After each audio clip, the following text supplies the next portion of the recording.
ඔයාගේ වැරදි නිදිරියව්ව මාරාන්තික වෙන්න පුළුවන් කියලා ඔයා දැනන් හිටියද? ඔන්න ඉතින් සෞඛ්‍ය සම්පන්න ලෙසත් අධ්‍යාත්මික ශක්තියින් අවදිවන ලෙසත් හරිම විදිහට නිදාගන්නේ කොහොමද කියලා සාරබිජ තුලින් අද කතා කරන්න ලෑස්ති. අපි හැමෝම දවසකට පැය 6ක් හෝ 8ක් නිදා ගන්නවා. නින්දෙදී භාවිතා කරන ඉරියව් නිරෝගී දිවියක් ගත කිරීම පිණිස අතිශයින්ම වැදගත්. ඉතින් ඔන්න හරිම විදිහට මේ ගැන පැහැදිලි කරන්න මම මූලාශ්‍රය කරගන්නේ ත්‍රිපිටක ශ්‍රී සද්ධර්මයේ අංගුත්තර නිකායේ චතුක්ක නිපාතේ සෙය්‍යා සූත්‍රය. මෙහි සඳහන් වනවා ප්‍රධාන වශයෙන් නිදන ඉරියව් 4ක් පිළිබඳව. මූලාශ්‍රයේ සඳහන් වන විදිහට පළමුවන නිදන ඉරියව්ව තමයි ප්‍රේත සෙය්‍යාව කියලා කියන්නේ. අත්පා දෙපසට දමා උඩුබැලිය අතට නිදා ගැනීම තමයි මෙහිදී සිද්ධ කරන්නේ.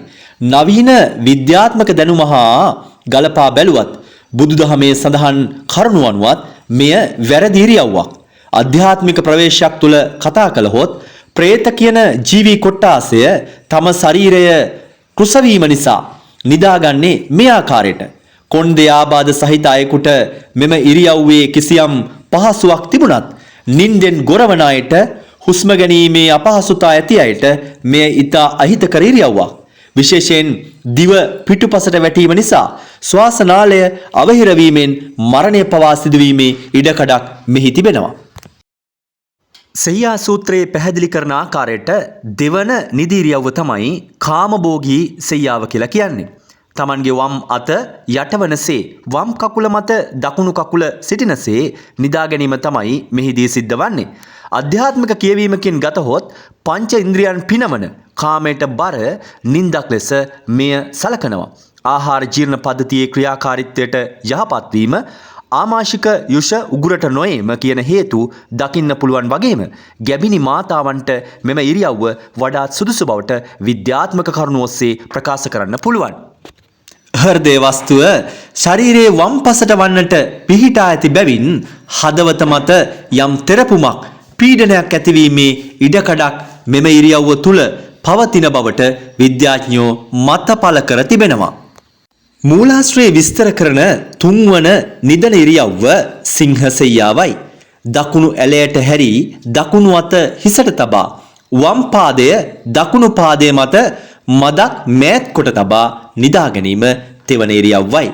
ශක්තිමත් තේජවන්ත පෙනුමක් ඇති සිංහයෙකුගේ නිදන ඉරියව්ව මෙය වන බැවින් මෙම ඉරියව්ව සිංහ සෙය්‍යාව ලෙසද නම් කරනු ලබනවා. විද්‍යාත්මක තොරතුරු ඔස්සේ කරුණු පරීක්ෂා කර බැලූ මාහට මෙම නිදන ඉරියව්වේ කිසිදු අවාසියක් හෝ අහිතකර බලපෑමක් නොමැති අතර හදවතට පීඩනයක් ඇති නොවීම, ක්‍රමවත් රුධිර සංසරණයක් ශරීරය තුළ සිදුවීම, මොළයේ අපද්‍රව්‍ය බැහැර කිරීම පහසු වීම යන විද්‍යාත්මක වාසි මෙම ඉරියව්වෙන් නිදා ගැනීම නිසා අපට අත්වන බව හඳුනා ගන්නට හැකියාව ලැබුණා.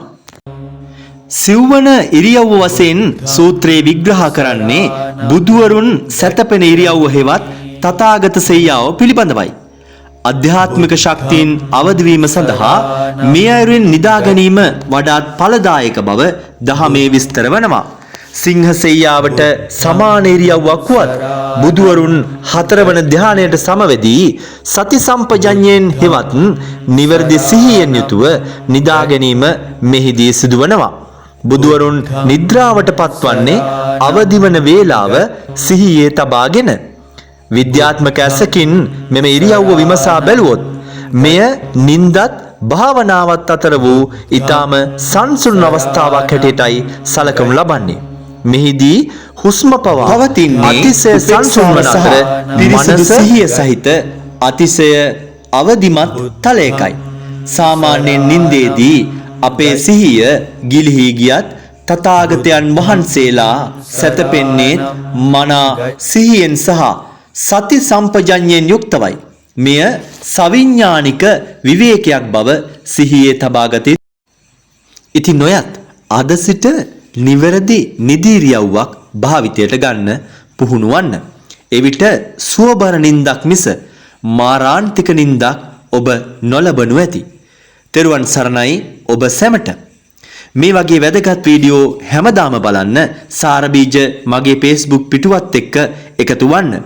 කමෙන්ට් එකක් ලයික් එකක් දානවා වගේම තවත් කෙනෙකුගේ දැනගැනීම සඳහා වීඩියෝව ෂෙයා කරන්නත් අමතක කරන්න එපා.